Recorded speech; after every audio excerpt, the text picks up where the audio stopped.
This video is sponsored by BetterHelp.com. Young Depression, the anime. Young Depression, the anime. Young Depression, the anime.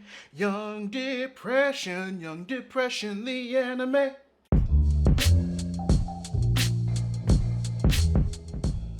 Readers, November will mark the 3-year anniversary of when I was introduced to the beloved emo mecha anime series, Neon Genesis Evangelion.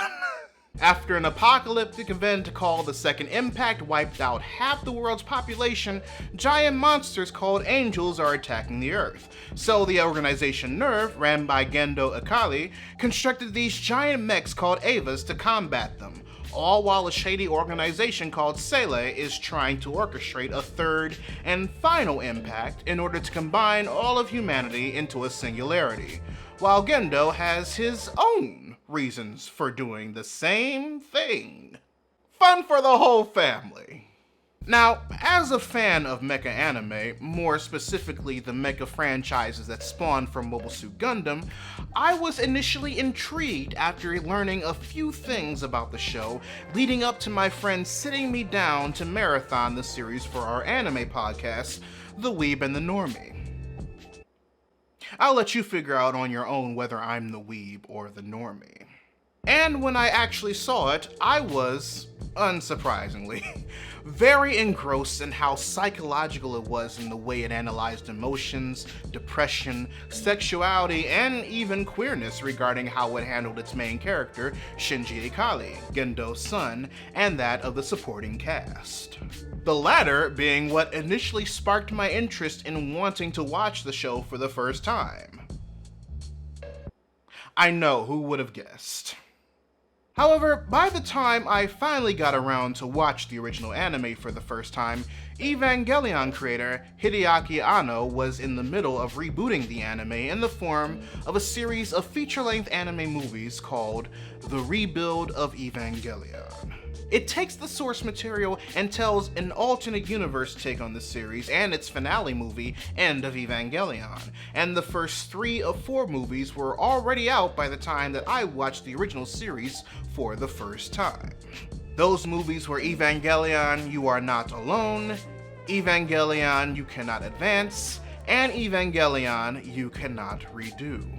Then, in 2021, the 4th and final installment of the Rebuild series was released, called Evangelion 3.0 plus 1.0, Thrice Upon A Time. And while the very badly praised resub and redub of the OG Neon Genesis found a home on Netflix in its initiative to place more anime titles on the platform, the Rebuild movies, both subbed and dubbed, made their way to Amazon Prime. So I marathoned all 4 movies of the Rebuild saga when Thrice Upon a Time hit Amazon Prime with the rest of them in August of 2021. And wow, is it different.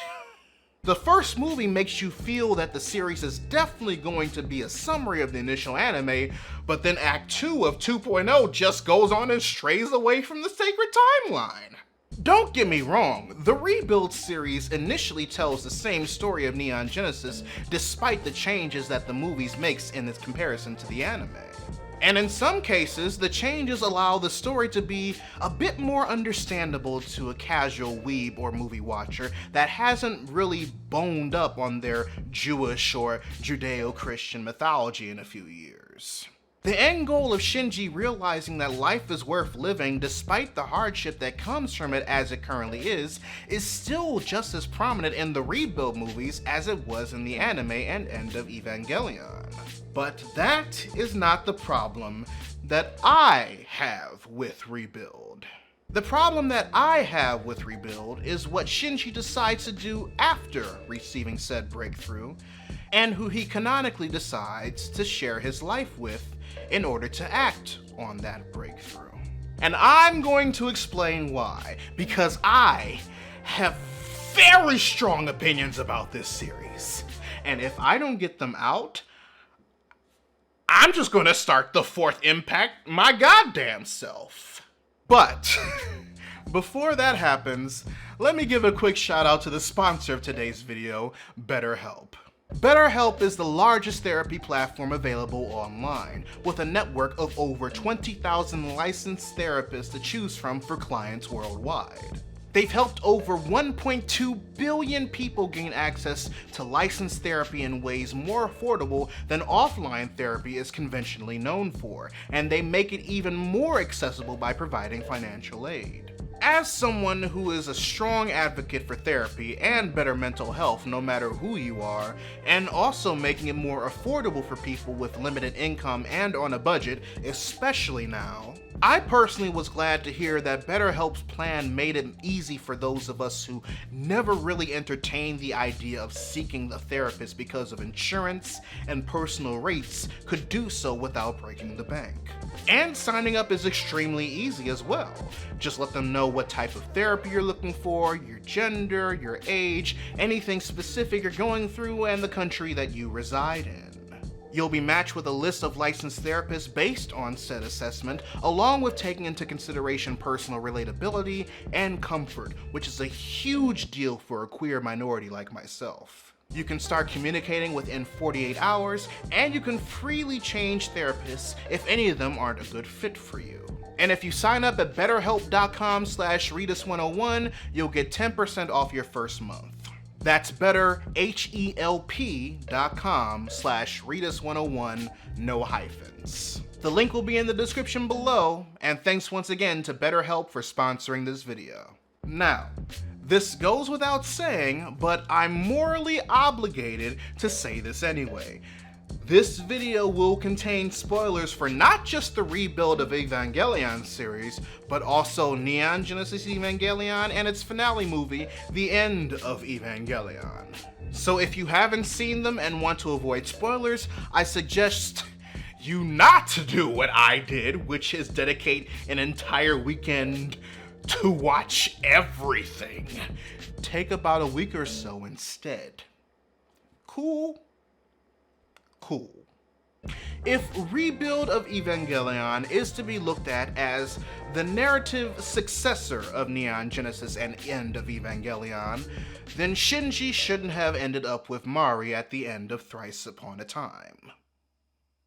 Oh yeah, we're getting straight into it. Mari was created not by Hideaki Anno, but one of the producers of the Rebuild saga who felt that there needed to be another female love interest for Shinji. Even with the way the movie series diverged from the anime, it was incredibly difficult for Anno and his team to properly incorporate her into the story. The way they utilize her, however, is to explain one of the new functions specifically in the Rebuild series, Beast Mode. Outside of that, her interaction with Shinji over the course of the movie series, and if we're being honest, her whole character, is pretty much a blank canvas that never gets any paint on it. Instead, the canvas is randomly placed in certain areas outside of situations one can naturally see herself in, as a way of alluding to familiarity or a higher purpose in the narrative that always comes short because there's no proper explanation. Fuyutsuki finding her familiar and calling her Maria Iscariot is never explained. Her being the one to introduce Gendo to Yui when they were in college is never explained. Why she's able to accompany Shinji to visit Asuka during his reconciliation tour in order to say goodbye to her is never explained. Mari in Rebuild is a shiny new toy owned by a friend of yours that wants to play in the world that you've built, but they just do and insert themselves in their toy wherever they please because you can't really find a good entry point for them.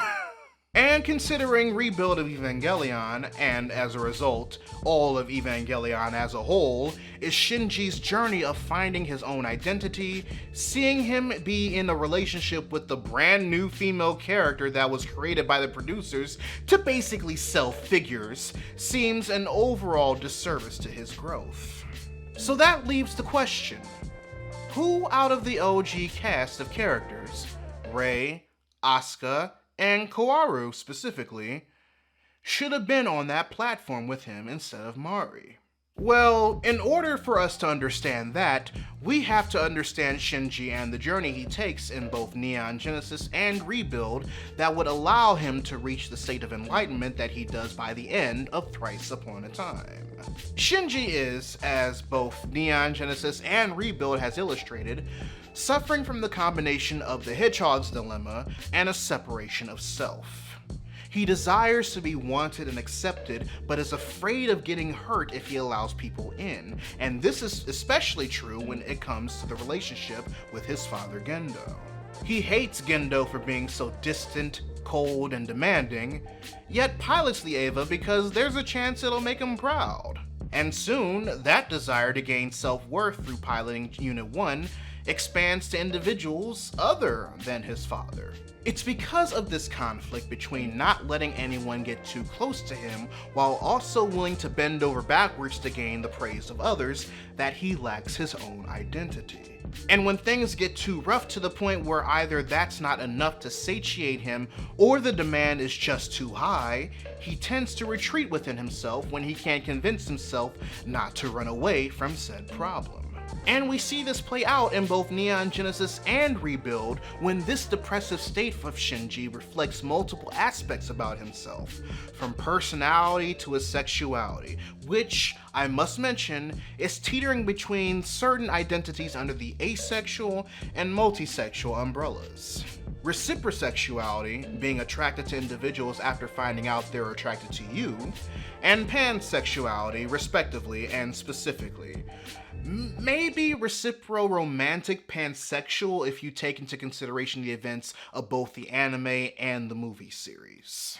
It's because he lacks a sense of self that his interpersonal relationships with the people in his life at the time of Neon Genesis and Rebuild are so difficult to comprehend, especially when it comes to how he deals with the 3 original Eva pilots. However, with the exception of Kaworu, the others are kinda going through their own form of separation of self as well, making Shinji's journey to realize life is worth living despite the despair one faces instead of just giving in to the human singularity pretty difficult. This is why when I first watched Neon Genesis and the end of Evangelion, I was initially against Shinji and Asuka becoming an item and mankind starting over again with them after the singularity of the third impact. Hell, it's also the reason I'm against shipping Shinji and Asuka altogether. How disgusting. Asuka's separation of self is the brashest, aggressive, and arguably the most self-destructive out of the original 3 pilots. Like Shinji, she gains validation and appreciation when she's piloting Unit 2. However, instead of silently retreating like Shinji does when under the influence of the Hedgehog's dilemma, she lashes out as her way of keeping people away in order to avoid getting hurt, and the combination of that brashness and validation causes her to grow smug and arrogant. Which is a combination in Neon Genesis that constantly places her into a state of depression when a situation comes up showing her that her shit does, in fact, stink. I wouldn't have had a problem with Shinji and Asuka being the item at the end of Rebuild, however, if Rebuild actually dedicated more time to her breakthrough. Her declaration to Shinji regarding her crush on him not only happened far too late in my opinion, but she also never really decides that there's a possibility of working through her disconnection in order to better herself. However you put it, how Asuka chose to deal with her separation of self gets the job done a bit too well. She fears being alone, but she utilizes the Hedgehog's dilemma in a way that causes her to do everything under the sun to properly drive those who could want to be around her away, including Shinji. And once again, I can't even count Mari's attempt at being her Kaworu in this situation. Because while the movie implies that she tries to be Asuka's way of showing her that the singularity isn't worth it, we literally do not see any of that or the aftermath of the 15-year gap between the events of 2.0 and 3.0. The only real purpose Asuka's declaration of her feelings for Shinji proved in Thrice Upon a Time is to help reaffirm Shinji hovering over that reciprosexuality/reciproromanticism when he was saying goodbye to that version of Asuka before pressing the reset button on humanity, not realizing that he had feelings for her until she admitted her feelings for him first. Thanks for saying you liked me. I liked you too. But those of us who are fans of the Shinji and Kaworu relationship dynamic already knew that about Shinji. Originally, Kaworu was a mixed bag for me, because both depictions of himself and his relationship with Shinji I depicted were both equally enjoyable and problematic. Don't get me wrong, both Neon Genesis and Rebuild's depictions of Kaworu help establish Shinji's potential queer awakening, whether it's reciprosexual or somewhere else on the spectrum. He also was the first character to actually help Shinji on his path of learning that life is worth living, making him a more ideal candidate to be with Shinji at the end of Rebuild. But the anime does it in a way that feeds into tired tropes, while the movie series tries to tone down the subtext that the anime originally presented. I'm not going to go into incredible detail about Kaworu's role in Seilei's plans regarding initiating the third impact, because understanding the plot and the lore of Evangelion 100% is something only Hideaki Anno is capable of, and I'm not doing that to myself anymore. What I will say is that when I first watched Neon Genesis Evangelion back in 2018, after 10 years of being interested in seeing their relationship, thanks to AMV Hell compilations, I was a bit disappointed at the time. The reason why I was disappointed is because within those 10 years, I saw plenty of anime that utilized out queer characters, specifically male queer characters, and depicted them as perverted villains out to corrupt the protagonist with the gay.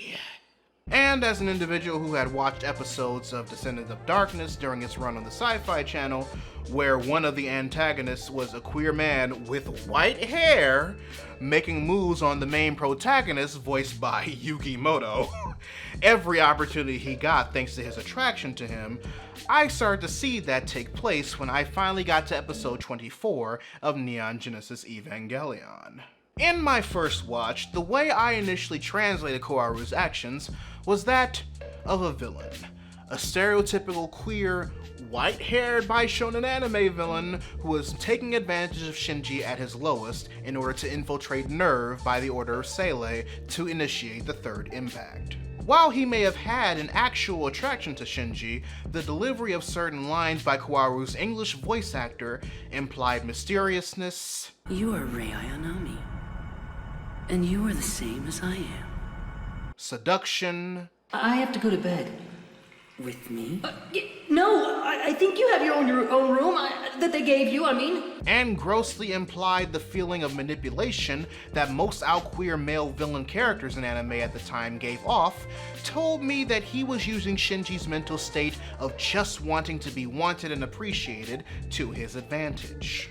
Nowadays, I'm a bit wiser and have more knowledge about how the character was intended to be depicted, as well as a broader knowledge of the queer spectrum.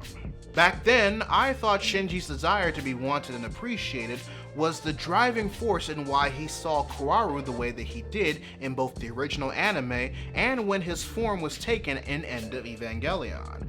That his desire to be wanted and loved by anyone was so high that he would do anything to make someone happy, which is a real, dangerous, and concerning thing that Shinji mentally struggles with over both Neon Genesis and Rebuild.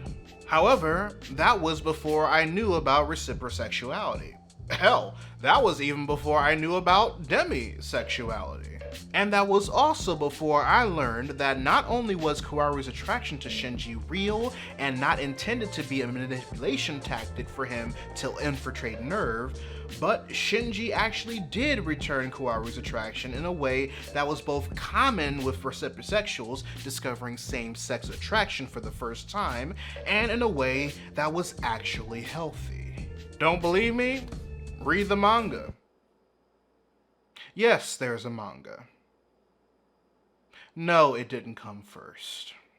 Which is why I'm both thankful for and slightly disappointed in the changes they made when Ano revisited Shinji and Kaworu's relationship in Rebuild's You Cannot Redo.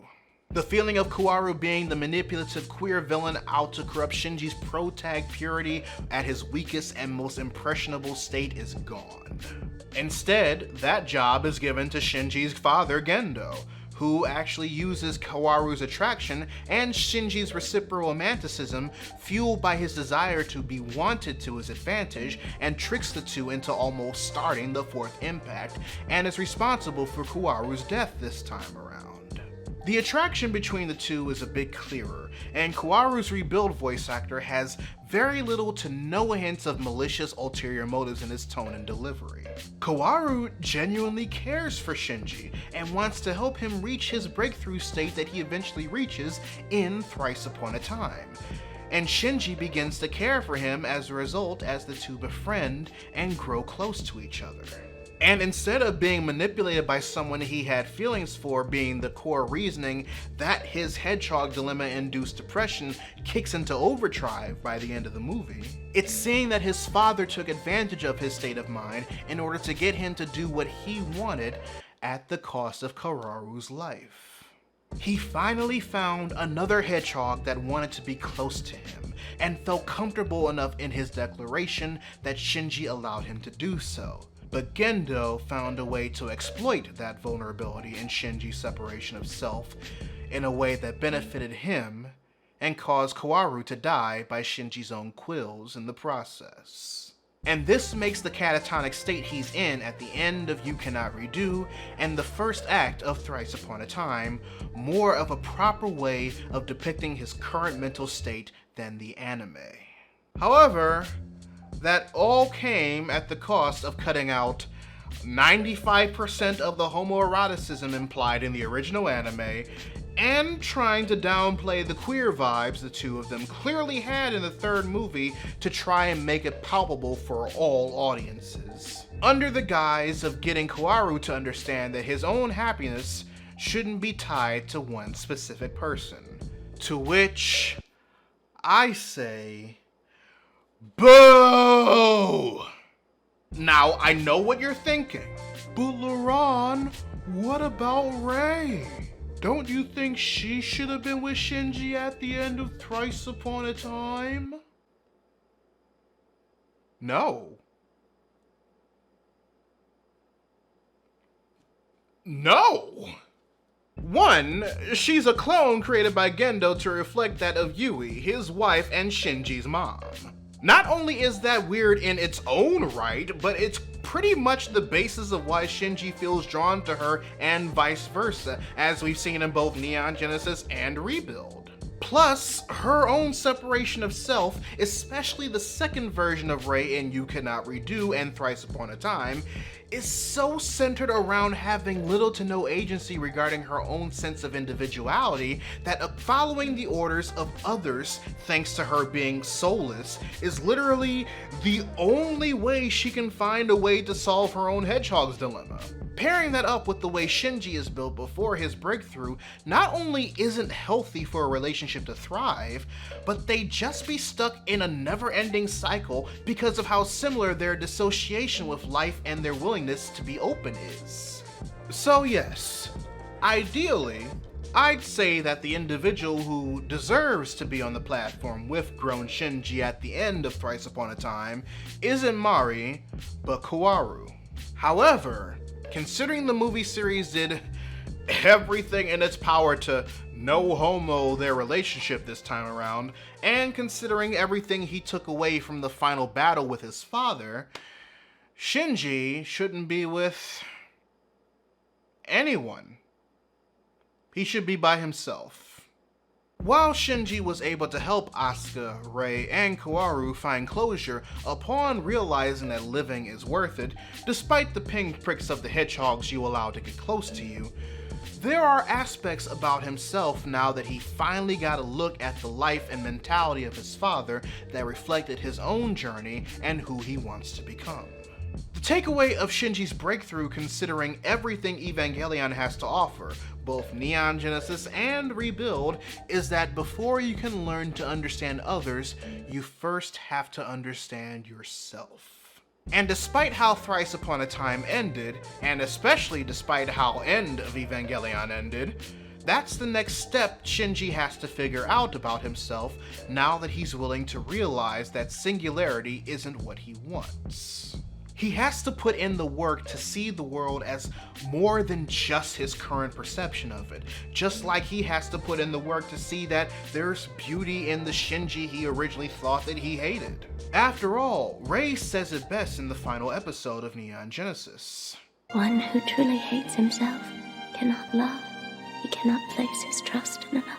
Shinji restarting the world doesn't mean that he immediately restarts his own perception of himself. He still has to work on not hating himself, not perceiving himself in ways that are negative.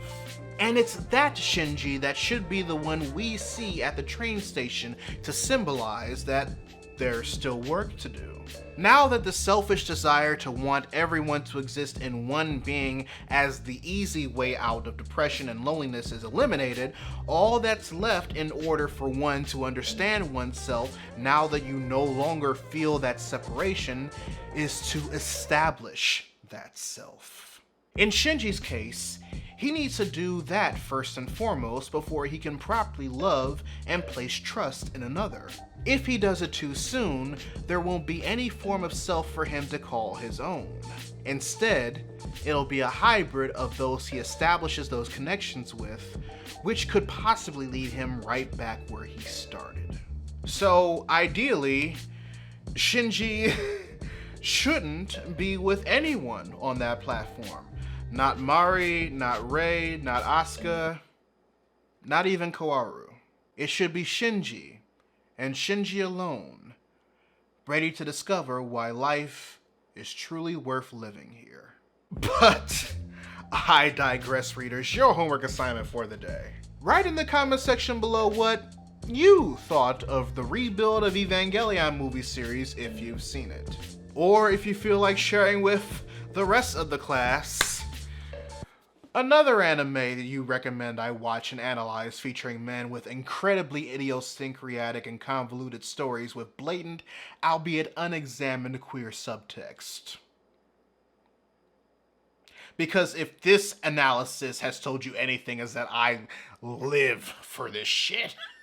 Regardless of which question you decide to answer, I'd love to know your thoughts. If you want to help financially support the channel, you can join my Patreon by clicking the card at the end of the video or in the link in the description down below, where you can also find a link to my merchandise store. Or if you prefer to give a one-time donation, you can find links to my PayPal and my Ko-fi account in the description box as well. Also, make sure you subscribe to the channel and turn on notifications, because I post new videos every Monday, Wednesday, and every other Friday. But until then, this is Readus 101. Class dismissed.